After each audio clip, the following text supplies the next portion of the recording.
यहाँ पे अगला सवाल है टियास। अब इनका सवाल है भारत डायनामिक्स को लेकर के। 1040 का इनका भाव है, रिजल्ट बहुत अच्छा आया है, ब्रेकआउट हुआ है, तो अब चार्ट कैसा है शॉर्ट टू मीडियम टर्म? फिलहाल इनको क्या करना चाहिए? रिजल्ट वास्तव में अच्छा आया है और ब्रेकआउट मेरे हिसाब से तो नहीं हुआ है, लेकिन बॉटम बन गया है ऐसा लग रहा है, और वो बॉटम 900 पे क्लियर है। तो इस सिचुएशन में इसका अभी क्लोज है 1034 का, बॉटम है 900 पे। तो मेरा यही मानना है कि ये तो बाई या बाय डिप्स का कैंडिडेट रहेगा एज लॉन्ग एज 900 मेंटेन्ड है। अगर 900 छूटता है तो फिर से इसमें फ्रेश सेलिंग आएगी, अदरवाइज ये वापस इसमें बाइंग मेंटेन रहनी चाहिए टुवर्ड्स 1100 में भी हायर। लेकिन सबके लिए आपके पास जो नंबर है आज के तारीख में 900 है, कल के तारीख में वो बढ़ के चेंज हुआ तो अलग बात है। जी। अच्छा, जैसे आपने कहा कि बॉटम कंफर्म हो गया, ब्रेकआउट कंफर्म नहीं हुआ, तो ब्रेकआउट कंफर्म होने का लेवल क्या रहेगा? देखिए, ब्रेकआउट कंफर्म इन्होंने सिर्फ इसलिए बोला है कि 200 डीएमए के पास बंद हो गया है। जी। लेकिन ये जो राइज है, इसकी राइज कंटिन्यूअस राइज है 26 अक्टूबर से 900 से लेके 1034 तक, जी, जिसके जी। कारण इस थोड़ा थोड़ा 1-2 दिन के लिए अगर ये सेटल हो वापस 1000 या 1000 के नीचे 5-10 रुपए, और उसके मतलब बाद ये ऊपर अपने जाएगा। 20 डे मूविंग एवरेज, ये जो हरी वाली रेखा है, इसके आसपास वापस आके कंसोलिडेट करे, तब वहां पे देखा जाए।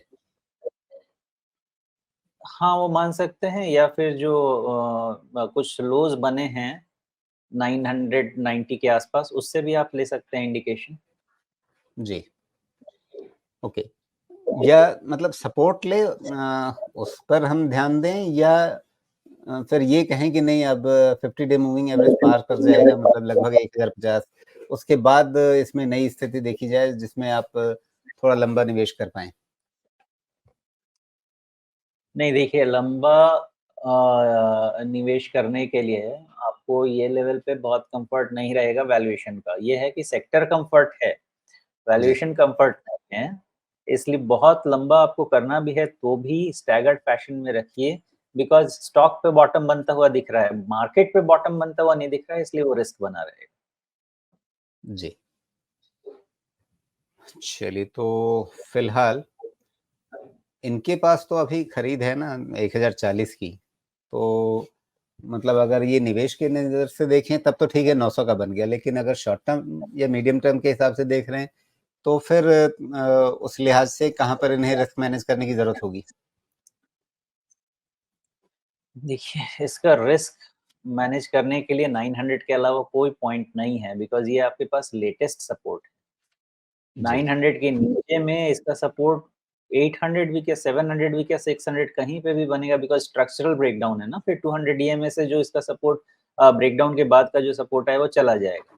तो उसके हाँ, बाद लेकिन बहुत लंबा हो सकती है। 12-14% का रिस्क तो आप तब लेंगे ना जब आप लॉन्ग टर्म होराइजन के हिसाब से पैसा लगा रहे हो। शॉर्ट टू मीडियम टर्म में तो आप 10%, 12% इस तरह का रिस्क नहीं ले पाएंगे ना। हाँ, तो शॉर्ट टू मीडियम टर्म के लिए पहली चीज़ कि अगर कोई कोई चीज़ आपकी बढ़ती आ रही है करीब-करीब 8 7-8 दिनों से, तो वहाँ पे तो हाथ लगाना नहीं चाहिए। हाथ लगाना है तो अगर 990 की तरफ अगर आप हाथ लगाते हैं, अगर मिलता है कभी, तो उस केस में फिर 930 925 के रेंज में ही क्लोजिंग बेसिस पे आप स्टॉप लॉस लेके जा सकते हैं, बिकॉज़ वो फिर लेस देन 5% ही रहे 5% के आसपास का रिस्क रहेगा। जी। चलिए ठीक है, वो तो अच्छी स्थिति तब होती जब ये इन्होंने 990 के आसपास खरीदा होता, लेकिन खरीद लिया है 1040 के आसपास। खैर, अब वो सारे लेवल्स आपके सामने हैं। टियास जी, अब आपका नाम बहुत समझ में नहीं आ रहा है कि आपको कैसे संबोधित करें हम, लेकिन सोमेश जी ने जो लेवल्स बताए उनका ध्यान रखिए, साथ में अपनी खोजबीन, पढ़ाई-लिखाई, ये सब चीज़ें जो हर बार हम कहते हैं, उनका आप ध्यान रखिए, अपने रिसर्च के आधार पर आप एक फैसला लीजिए।